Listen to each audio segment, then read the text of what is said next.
প্রধানমন্ত্রী আবাস যোজনা, কৃষি বীমা সহ ভারত সরকারের বিভিন্ন স্কিমের টাকা পাইয়ে দেবার নাম করে পার্ক স্ট্রিটে থানা এলাকার মির্জা গালিব স্ট্রিটে হোটেল বুক করে সাইবার জালিয়াতে ধরা পড়ল 11 জন। এরা সকলেই জামতারা দেওঘরের ছেলে। গ্যাংয়ের মূল পান্ডা কুন্দন কুমার। উদ্ধার নামি দামি মোবাইল।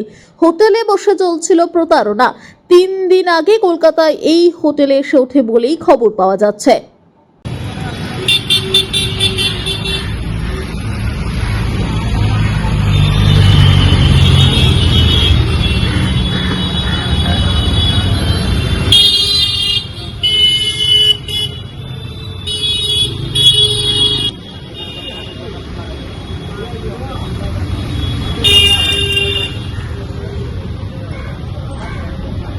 রতনের রিপোর্ট, পিবি নিউজ।